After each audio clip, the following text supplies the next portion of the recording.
Merci déjà d'être venu à ce salon, à ce World AI Cannes Festival, donc ce salon international de l'intelligence artificielle. Cette troisième journée que l'on appelle l'Open Day, qui est une journée qui est non technologique. Voilà pourquoi nous avons un auteur, nous avons la chance d'avoir un auteur qui est une romancière et non pas un ingénieur. Donc Yannick Granec, je ne sais pas si vous la connaissez. Est-ce que certains peut-être ont déjà lu des romans que Yannick a écrits? Vous avez peut-être connu La déesse des petites victoires, qui était sur la vie du mathématicien Kurt Gödel, raconté par sa veuve.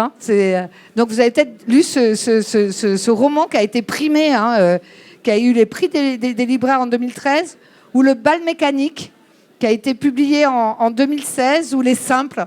Alors Les simples, moi, c'est un véritable coup de cœur que j'ai eu en lisant Les simples, parce que, vous le savez peut-être ou pas, mais je suis vansoise, je suis la directrice de la maison d'intelligence artificielle, je suis Isabelle Galli, donc je suis vansoise à la base, et tout le roman se passe à Vence, et se passe dans le Vallon du Loup, pour ceux qui connaissent Vence, qui est un endroit un peu magique, et où Yannick a imaginé une abbaye, et une abbaye où on cultive les simples, où on soigne les gens, et où tout cela est très humain. Et j'ai été surprise par le dernier roman de Yannick, Yannick Au-dedans, qui est un roman qui parle d'une figure féminine de la Silicon Valley, vous savez, ce temple de la technologie américain, là où nous arrivent toutes les innovations technologiques, dont l'intelligence artificielle, même si les fondateurs du deep learning, donc ces méthodologies d'apprentissage qui sont à la mode actuellement, ont été réalisés par des chercheurs français, canadiens et américains, donc on n'est pas en retard technologiquement. Mais dans ce roman, Yannick nous parle donc d'une chef d'entreprise, une CEO, comme on dit aux États-Unis, qui à la fois qui perd au fur et à mesure, et tu vas nous expliquer, sa part d'humanité, et qui se fait suppléer par un robot pour la retrouver et pour pouvoir avoir l'émotion qui convient. Vous savez, ce défaut d'émotion, je ne sais pas comment on peut qualifier ce défaut d'émotion. Alors, j'ai inventé... Vous m'entendez bien? Pardon, non? Plus près, comme ça? Plus près? On ne peut pas mettre plus fort, je pense pas. Ça y est. Là, c'est bon. Voilà. Bonjour à toutes et à tous, pardon. Donc, ce personnage qui s'appelle Krista Christopherson découvre... au hasard d'un test génétique, qu'elle est porteuse d'un gène muté qui la rend susceptible d'être atteinte d'une maladie que j'ai inventée, parce qu'elle est terrible et j'espère qu'elle n'existe pas vraiment. Elle est atteinte de la maladie que j'ai appelée la maladie de Damasio, qui est une atteinte des noyaux gris centraux. Ça a l'air terrible comme ça, mais c'est assez simple. En fait, les noyaux gris centraux dans le cerveau transforme les informations émotionnelles en sentiments. Les émotions, c'est le corps qui parle, c'est les réactions qu'on a par rapport à l'environnement, les protocoles que l'évolution a installés pour qu'on puisse survivre et se reproduire. Et les sentiments, c'est la pensée de l'émotion, c'est du cognitif. Et il y a un petit pont à l'intérieur du cerveau, en l'occurrence, entre autres, les noyaux gris centraux. Et s'il y a une atteinte de ces noyaux gris, le corps ressent l'émotion, parce que c'est charnel, c'est physique, c'est animal, mais n'en a pas la pensée. Et il faut savoir que dans le corps, le circuit des émotions participe au circuit de la décision, en grande partie. Donc ce type de maladie prive la personne de sa capacité de décision, et aussi de ressentir ses émotions. Enfin, pas de les ressentir, mais de les penser. Je vous ai fait un aparté parce que sinon ça ne sera pas très clair après. Donc cette femme, Krista Christopherson, comprend lors de ce test qu'elle est possiblement atteinte de cette maladie, puisque sa propre mère est depuis 30 ans en asile psychiatrique et qu'elle a été mal diagnostiquée. On l'a dit schizophrène, autiste, on a tout dit d'elle. Asperger. Ouais. Enfin, de la fille, mais de la mère en l'occurrence, droguée, alcoolique, mais elle réalise que sa propre mère, en fait, avait la même maladie qui s'est déclenchée au fur et à mesure de sa vie, et qu'elle a cherché l'intensité toute sa vie pour compenser cet amoindrissement des sensations émotionnelles. Donc, comme Christa Christopherson est ingénieure et très volontaire, elle décide de ne pas se laisser abattre par la fatalité et elle décide de se prendre comme propre objet de recherche et développement. Voilà. Puisque c'est une maladie orpheline, on peut pas, il n'y a pas de possibilité de guérison ou de cure ou palliative. Donc la première chose à faire pour elle, c'est d'essayer de comprendre ce que sont les émotions et ce que sont les sentiments. Parce que je ne sais pas si vous savez ce que c'est, mais moi, avant de démarrer la documentation pour ce livre, je ne pouvais pas discriminer les deux. Je ne savais pas faire la différence entre les deux. Alors, j'ai commencé à digresser là, non? C'est bon? Non, du tout. C'était intéressant cette question autour des émotions. C'est d'autant plus intéressant, c'est que c'est contre-intuitif pour nous. Puisque d'habitude, c'est les robots qui n'ont pas d'émotions. Oui. Et là, le robot vient aider à créer ces émotions. Oui, c'est ça. Parce qu'après avoir... il y a un petit détour par multiples personnages qui lui apprennent plusieurs aspects, qui permettent d'aborder le thème des émotions sous le couvert de la neurologie, de la comédie aussi, parce que, par exemple, les comédiens sont capables de faire surgir des émotions dans le sens inverse de ce qu'on a l'habitude de faire. C'est-à-dire, il y a une situation qui me fait peur, je ressens la peur, ça remonte au cerveau et je pense la peur. Mais un comédien, par exemple, peut penser la peur et faire en sorte que ça redescende dans son corps et exprimer la peur par son corps et ses mouvements. Elle va, au fur et à mesure de sa vie, s'appuyer sur une intelligence artificielle que j'ai appelée Andrew. Donc là, ceux du XXe siècle, qui sont nés au XXe siècle, me comprendront. C'est un hommage à Asimov. C'est un hommage à l'homme bicentenaire. Je ne sais pas si vous connaissez ce livre. Bon. Et au fur et à mesure de sa vie, elle va, grâce à cette intelligence artificielle, être assistée quand elle perd les réactions normales émotionnelles et stocker ses souvenirs émotionnels. Et l'idée, c'est qu'au fur et à mesure qu'elle se vide de toutes ces sensations, cette capacité humaine finalement, et même animale, puisque les animaux évidemment ressentent des émotions, son intelligence artificielle, lui, va se remplir de cette humanité. Parce que la question qui m'intéresse au-delà de l'intelligence artificielle, c'est la question de la conscience. Parce que c'est une question que l'humanité se pose depuis qu'elle est en âge de se poser des questions, depuis qu'elle a conscience d'elle-même. Qu'est-ce que la conscience? Il y a de multiples théories, évidemment philosophiques et scientifiques. Moi, j'ai essayé d'avoir l'approche biologique. Et dans l'approche biologique, d'après ce que j'ai compris, parce que je ne suis pas scientifique, mais émotions et conscience sont le substrat. Émotions et sentiments, sont le substrat de la conscience. Puisque émotions et sentiments vous donnent des informations sur l'intérieur de votre corps, l'interaction du corps avec l'environnement et ce qui se passe à l'extérieur. Et ces trois types d'informations remontent au cerveau et forment ce qu'on peut considérer comme le début de la subjectivité, c'est-à-dire qu'est-ce qui est moi, de qu'est-ce qui n'est pas moi. Et c'est une grande question, puisque l'intelligence artificielle, pour le moment, elle émule, elle copie une certaine partie de notre intelligence, en particulier l'apprentissage. Mais sera-t-elle un jour possiblement consciente? Ça, c'est la question de la singularité. Et moi, j'ai essayé d'y répondre par ce roman. Bon, j'y réponds pas du tout. D'en parler. Tu abordes le sujet. J'aborde le sujet parce que c'est trop énorme. À travers une métaphore qui est plutôt une parabole, puisque je reprends finalement le Frankenstein de Mary Shelley, qui lui-même était une réinterprétation du mythe prométhéen. Et donc, qui est Prométhée au XXIe siècle, à l'âge des algorithmes, voilà. Et en l'occurrence, là, dans son roman, c'est Christa, c'est une femme, pour une fois, qui fait la connerie. Ouais. Sachant que, là je digresse, c'est pas grave, on connaît assez mal le mythe, parce que on pense souvent que c'est Prométhée qui ouvre la boîte de Pandore et qui répand tous les maux sur la Terre. Mais en vérité, c'est Épiméthée, c'est son frère, qui ouvre la boîte de Pandore. Épiméthée, c'est celui qui réfléchit avant Prométhée, c'est celui qui réfléchit avant, et Épiméthée, c'est celui qui réfléchit après. Et c'est une interrogation sur l'éthique des sciences.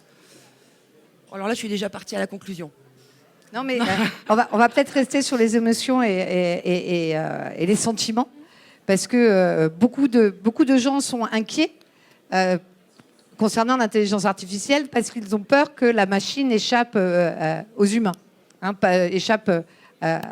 Or, comme le dit très bien Yannick, et comme beaucoup de scientifiques vous le diront, la machine ne sait pas, c'est un domaine scientifique qui n'arrive pas à avancer pour l'instant, ne sait pas avoir des sentiments, ne sait pas ressentir des émotions, ne sent pas la douleur. Ça, il faut savoir. Donc, du simple fait que la machine ne ressente pas, il lui manque tout un ensemble de capteurs qui fait qu'elle n'a pas de personnalité. Donc, elle ne fait que comme un acteur, elle ne fait que jouer. Et le Andrew du roman ne fait que jouer, finalement, les sentiments. Il les prédit, quelque part. Alors, à la fin, il devient peut-être intelligent. J'ai pas su savoir à la fin. Ce qui différencie vraiment fondamentalement, c'est le fitness darwinien. C'est-à-dire que les émotions et sentiments ont été conservés par l'évolution, en particulier chez les mammifères, parce qu'ils sont des modes d'adaptation à l'environnement pour survivre et se reproduire. C'est-à-dire la mort et le sexe, ce qui sont deux concepts a priori étrangers fondamentalement à la reproduction, en tout cas. Le sexe, bon, mais la reproduction et la finitude à l'intelligence artificielle. Donc, si on se base sur une conception biologique de la conscience, a priori, ce n'est pas possible. Après, il y a déjà beaucoup de travaux en neurosciences affectives qui font que, déjà, ne serait-ce que par apprentissage, les machines peuvent reconnaître les émotions humaines. Elles ne peuvent pas identifier les sentiments humains parce que ça se passe à l'intérieur de la tête. C'est peut-être la dernière limite, c'est notre dernier espace de liberté, nos sentiments. En revanche, nos émotions, elles, sont déjà bien scannées, analysées, quantifiées et manipulées, en particulier par les réseaux sociaux, puisque c'est le fuel, c'est le carburant des réseaux sociaux. À titre d'exemple, quand on est sur Twitter, quand on regarde un peu ce qui se passe sur Twitter, c'est la gasoline de Twitter, c'est la colère. Donc c'est activer la colère des gens et leur agressivité. Quand on est sur Instagram, c'est dopamine, dopamine, dopamine, dopamine. Un petit like, un petit like, un petit like. Donc déjà, les grands pontes de la Silicon Valley ont déjà commencé à instrumentaliser nos émotions, comme le font depuis... J'ai horreur de dire la nuit des temps, on dirait une rédac de 5e, mais bon, depuis la nuit des temps, les religions ou les politiques, puisque tout n'est qu'histoire de manipulation émotionnelle. Pourquoi ? Parce que quand on manipule les émotions, on chante le circuit de la décision. C'est le circuit. Donc voilà. Et là, j'ai encore digressé. Peu importe. Oui. Donc on était. Alors ce qui est intéressant, il y a plein de boucles de rétroaction. Il y a plein de personnages intéressants dans ce roman, mais la plus grosse menace finalement pour cette, je me rappelle plus son prénom, pour Christa, la plus grosse menace, en fait, c'est les humains, oui. Puisqu'elle a 2 enfants qui veulent la débrancher pour pouvoir toucher la succession. Oui, alors c'est un peu plus compliqué que ça, parce qu'ils ont imaginé que elle a des jumeaux en 2019. On retrouve les personnages en 2052. Ils sont tous les 2 fils de Magna, j'appelle ça les Chabols en coréen, mais donc ils ont bénéficié d'une prolongation transhumaniste, et ils ont vu leur mère se débrancher du monde des humains au fur et à mesure des décennies. Et elle a inventé un système de couplage, puisque dans le futur, j'imagine que chaque être humain, un tant soit peu doté d'argent, sera couplé à une intelligence artificielle qui l'assistera et réparera son système biologique en temps réel.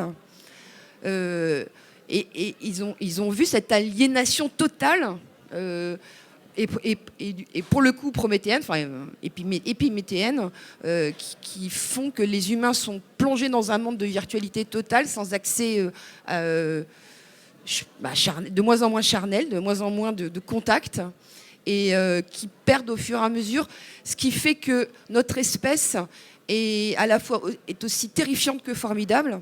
c'est cette pulsion qu'on a dans le cerveau qui est un des circuits, des 7 circuits émotionnels du cerveau qui s'appelle le circuit de la quête.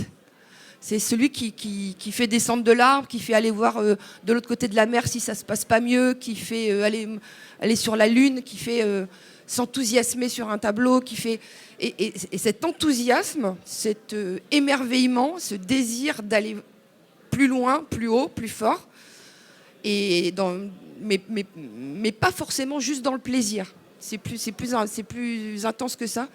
Et cette aliénation aux réseaux sociaux et à la virtualité nous ramène à une portion rabougrie de nos capacités émotionnelles, qui sont justement le plaisir et la colère. L'admiration, l'enthousiasme, l'émerveillement. On ne les voit plus trop de nos jours, j'ai l'impression. Enfin, c'est très compliqué. Voilà. J'ai encore digressé, mais... Non. Donc, on a aussi dans ce roman l'idée que de cet assistant personnel qui n'est peut-être pas... C'est pas un monstre. C'est pas un monstre. Il est vraiment là pour l'assister. Mais ils n'étaient pas encore apparus, ces chatbots de type OpenAI, quand tu as fait tes recherches. Non. Mais ça va tellement vite, de toute façon, qu'au moment où on est dans la documentation, elle est déjà obsolète. Donc il faut en termes de cuisine littéraire, il faut faire avec ce qu'on sait et puis éviter d'être ne serait-ce que trop pointu, parce que en fait, chaque chose hyper précise devient obsolète à l'instant T, donc c'est compliqué.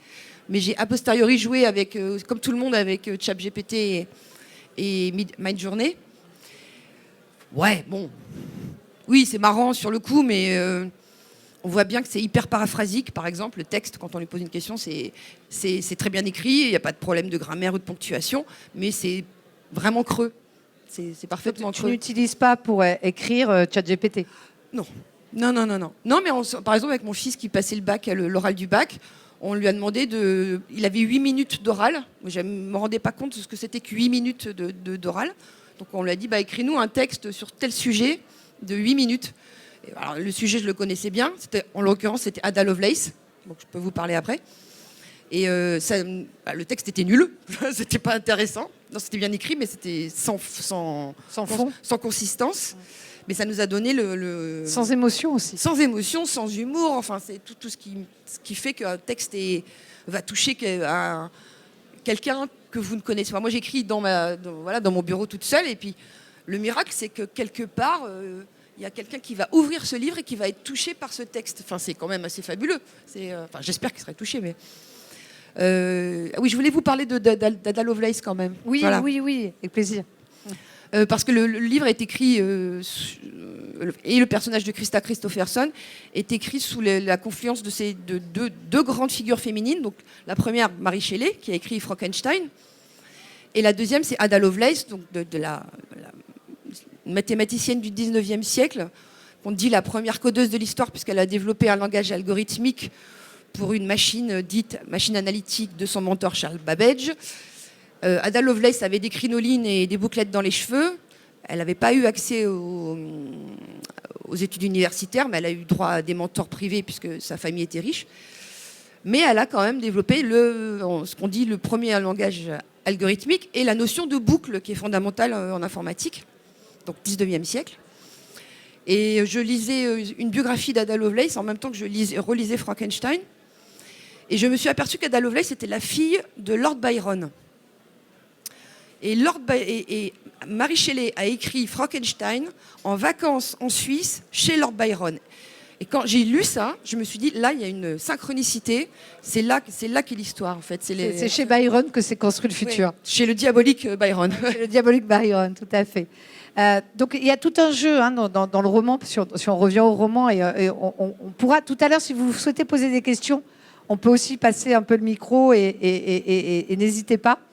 Il y a tout un jeu de personnages. Il y a aussi le conjoint, comment l'appeler, le compagnon humain de Krista. Lequel? Parce qu'elle a une liste. Oui, alors oui, c'est vrai. Oui. Il y a celui qui manipule les opinions et qui est le père des l'ex-mari. Voilà, l'ex-mari qui est le père des deux jumeaux. Il y a un mélange de Zuckerberg. Et il y a le compagnon de toujours, l'ami qui devient un peu plus sur la fin. Oui. Bah, il fallait bien un personnage positif dans tout ça, le pauvre. Non, en fait, c'est un dispositif littéraire parce que je fais beaucoup de vélo et je réfléchis beaucoup en vélo. Et j'ai eu cette idée en vélo parce qu'il fallait que mon personnage consulte des spécialistes dans le domaine des émotions, un comédien, un neurologue, enfin, etc. Et pour pas que ça soit trop artificiel ou trop lourd, il cherchait un dispositif narratif. Et j'ai eu l'idée, je me suis dit, ça sera tous des ex-amants. Voilà, comme ça, en même temps, ça mélange avec sa propre histoire. J'ai adoré ça d'ailleurs. J'ai trouvé que c'est. J'ai été assez contente de beaucoup. À l'heure de Tinder et d'Appen, en fait, il y a tout un réseau qu'on se crée. De consultants. De consultants. Chaque rencontre est un moyen d'apprendre quelque chose. Voilà. Oui, mais de toute façon, chaque rencontre est un moyen d'apprendre quelque chose. Mais c'est vrai que la consommation immédiate des réseaux sociaux fait qu'on peut apprendre encore plus vite. Mais là, j'ai le personnage féminin et je tenais à ce que ça soit une femme parce que en général, dans les littératures dites tech ou geek, elles sont soit autistes, soit ce sont des grandes blondes sur talons de 12 gaulées comme des avions de chasse. Or, dans la vraie vie, moi, je connais plein d'ingénieurs. Ce sont des femmes comme les autres. Enfin, c'est complètement. Donc cet imaginaire. Il y en a plein le salon. Vous verrez, elles ressemblent à tout le monde. Et ce sont vos propres enfants ou vous-même. Et donc dans l'imaginaire, pourquoi toujours c'est l'imaginaire a priori, donc c'est un peu sexiste ce que je vais dire, mais c'est l'imaginaire masculin qui est projeté. Donc moi j'avais envie de projeter un imaginaire féminin. Donc c'est une mère, c'est une femme consommatrice d'hommes, je veux dire, consommatrice d'autres choses aussi. Et c'est pas un personnage de Madone. Elle a beaucoup de failles, elle a beaucoup de défauts, elle est dure. Elle est très dure. Elle est drôle aussi. Elle est très dure, mais elle est vraiment le reflet contemporain de ce que deviennent les femmes en ce moment, parce que c'est difficile de s'imposer dans un monde de la tech. C'est très compliqué pour les femmes dans la tech de s'imposer. Et malheureusement, elles ont à adopter souvent les codes des hommes. Et comme on n'attend pas ça des femmes, on les trouve dures. Je ne sais pas si elles sont plus dures qu'un homme, mais on les trouve dures du coup. C'est justement la question des émotions, parce que on dit toujours que les femmes sont plus émotionnelles. Moi, j'ai pas l'impression. Peut-être ça dépend à quel moment du cycle, évidemment. Mais bon, il y a évidemment des contingences hormonales. Mais je connais beaucoup d'hommes qui sont extrêmement émotifs. C'est le propre du genre humain. C'est pas. Après, culturellement, les femmes sont peut-être plus. On les autorise plus à exprimer leurs émotions. Et il y a beaucoup d'hommes qui ont du mal à verbaliser. C'est pas qu'ils n'ont pas d'émotions, c'est qu'ils ne les verbalisent pas. Il y a un mot génial pour ça que j'ai appris, alexithymique. Voilà, c'est pas autiste, c'est alexithymique, c'est-à-dire qu'ils n'ont pas la connexion avec l'air du langage, entre les émotions et l'air du langage. Et j'en connais beaucoup ça. Dont un de mes fils qui est comme ça, et l'autre pas. Donc c'est même pas forcément une question d'éducation, c'est aussi parfois une question de représentation mentale ou de configuration du cerveau à la naissance. Est-ce que certains d'entre vous veulent poser des questions ? N'hésitez pas. On a une question ? Vous voulez pas Voilà, où je vous ai fait peur, où je vous ai noyé. Une question. Oui, une question toute bête aujourd'hui. La problématique de l'intelligence artificielle passe aussi par la difficulté de faire des trous dans la terre pour trouver des terres rares, etc. On voit aujourd'hui que ChatGPT, le patron de ChatGPT, a des problèmes pour se procurer les puces nécessaires à développer encore ces systèmes d'intelligence artificielle. Cette donnée, mais vous l'avez expliqué, le livre, vous l'avez commencé bien avant, cette donnée, elle affleure un peu. On va vers un monde quand même qui sera de plus en plus en compétition et peut-être en guerre pour se procurer les moyens de développer plus d'intelligence artificielle. C'est une autre donnée. Je sais que c'est différent de votre livre, mais je devais poser la question. Oui, de toute façon, non seulement il y a les batteries, et puis les terres rares pour lesquelles... Mais justement, le livre parle des possibilités des nano-biotechnologies où le monde sera entièrement monitoré, c'est-à-dire qu'il va y avoir une infinité de capteurs. Mais ces capteurs, il va bien falloir les fabriquer à un moment ou à un donné. Et en plus, ça va induire une pollution terrible. Donc on n'est pas au bout de nos peines, ça c'est clair.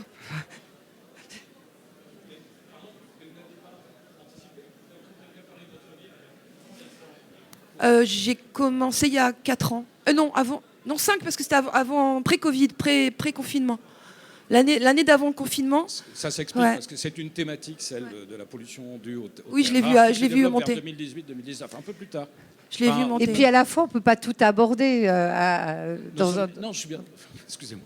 Oui, non, mais c'est vrai, j'aurais pu, parce que comme je décris dans la deuxième partie du livre, possibilité de monde dans 80 ans, mais j'ai fait une ellipse. J'ai fait une grosse ellipse pour éviter d'avoir à décrire tout l'univers et tout le monde. Donc en fait, mes personnages se retrouvent sur un archipel réservé aux Chabols, aux Mania, ce qui fait que c'est un huis clos et le monde n'arrive que par des informations extérieures. On sait, parce que je suis pas Asimov. Donc sinon, il faut partir dans Fondation, ou il faut partir dans Les Robots ou Herbert pour décrire un monde dans son entièreté. Et c'est 20 ans. C'est ça, c'est une vie entière. Ou Star Wars, oui. on installe un univers, on construit, et puis effectivement, ça occupe toute la créativité d'un auteur après. Oui, parce que moi, ce qui m'intéressait, c'est vraiment plutôt les interactions psychologiques et émotionnelles entre les personnages, parce que c'est mon job, a priori, c'est de romancière, d'agiter les émotions des personnages pour susciter des émotions chez les lecteurs et les lectrices. Alors, j'ai le stress du micro, donc je ne sais pas comment vous faites. C'est pas évident. Je voulais savoir comment on peut vous rencontrer si on veut discuter avec vous, comment on peut vous contacter. Déjà par ici. Dans des salons du livre. Livre. Sinon, vous pouvez me contacter par mail, voilà. Oui, Oui. Ça m'intéresse. Ouais. Je voulais aussi vous dire une chose.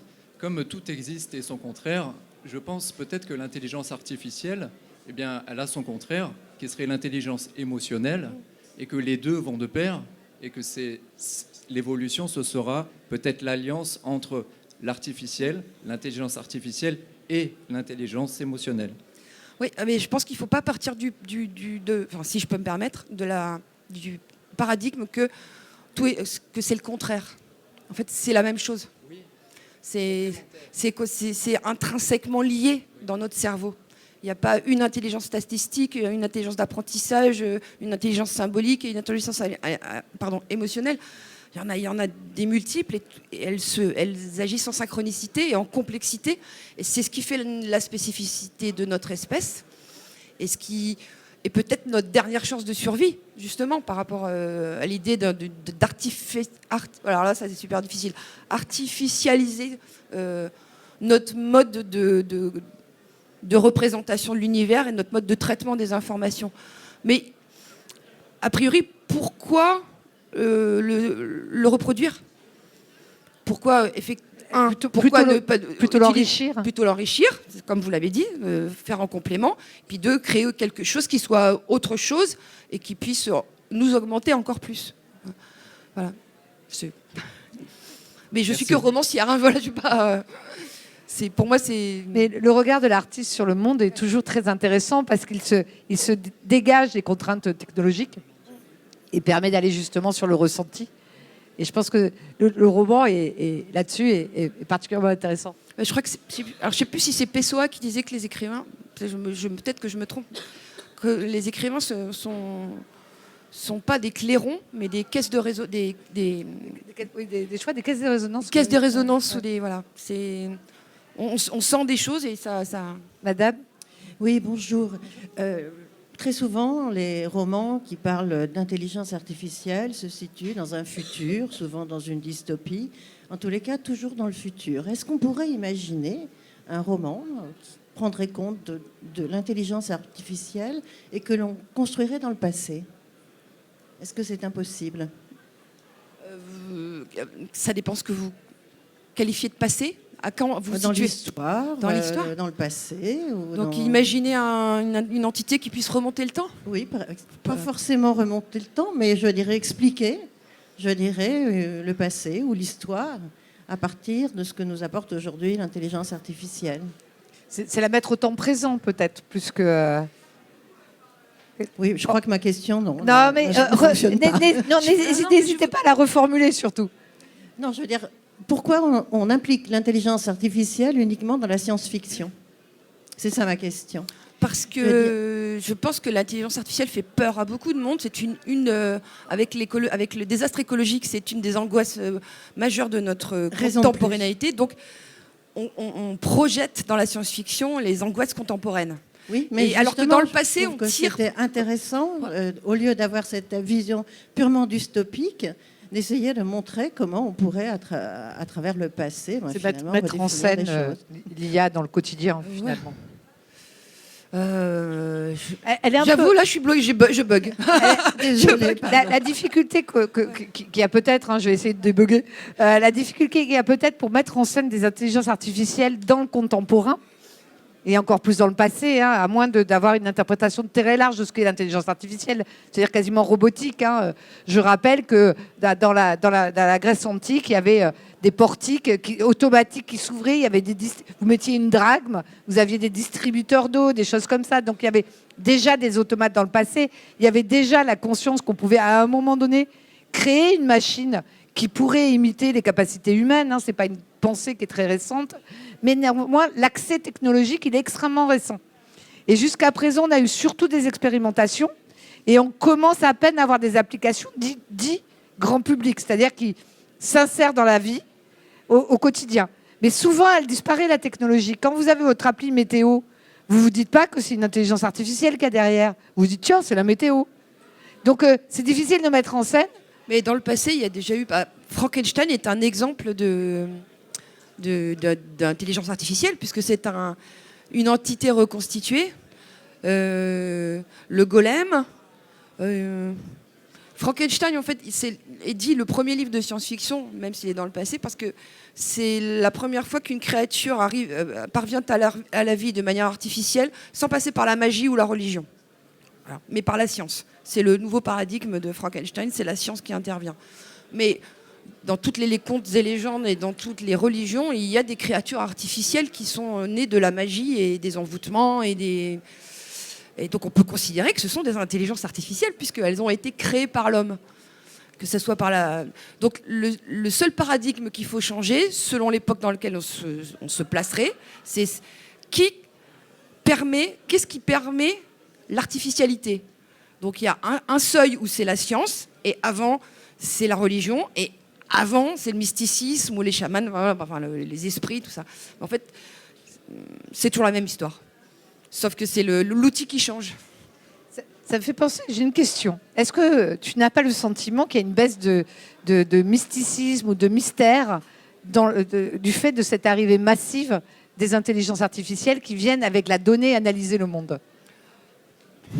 C'est bien complexe la question. Ouais.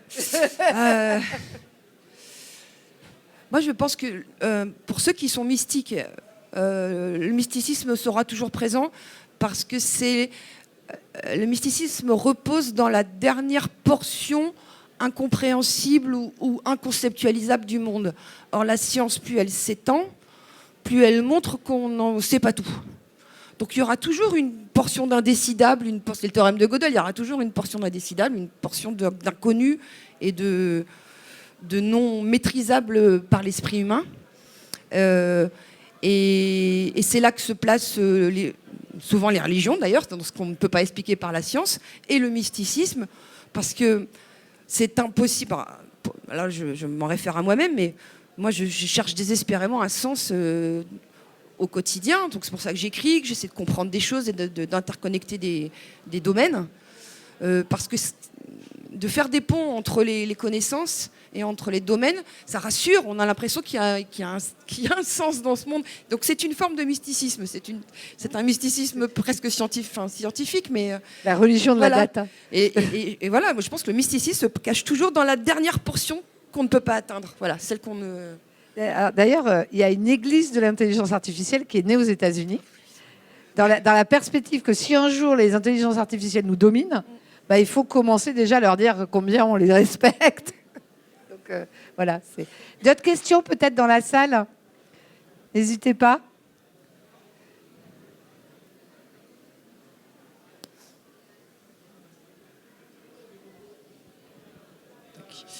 Bonjour, merci pour votre intervention. Moi, j'avais une question en fait par rapport à ce que vous disiez avec l'intelligence artificielle qui ne pouvait pas encore percevoir en fait les sentiments. Et je me disais en fait, ça me faisait penser à Freud, notamment avec le ça et des émotions qui sont enfouies, etc. Et je me disais peut-être que l'intelligence artificielle pourrait, avec le temps, réussir à capter en fait ces émotions qui sont en fait dans l'inconscient pour le coup.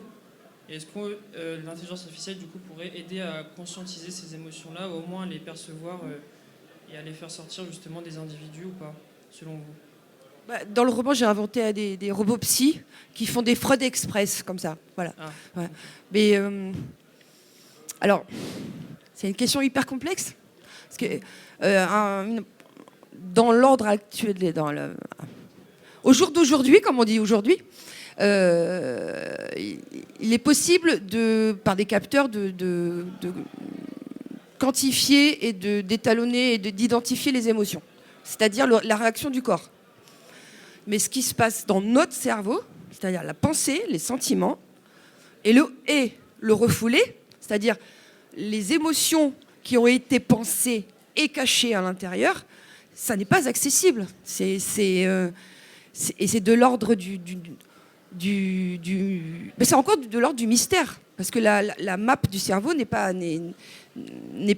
définie, elle n'est pas faite, elle est trop complexe encore. C'est un univers en soi-même. Donc, peut-être comme tout psy actuel, c'est-à-dire par des dialogues, par des jeux de rôle ou des choses comme ça. Mais tant qu'on ne peut pas lire à l'intérieur de ton cerveau, on ne pourra pas aller chercher ce que tu as refoulé. Et heureusement. Oui, c'est vrai. Heureusement, parce que imagine la capacité de manipulation que ça peut avoir.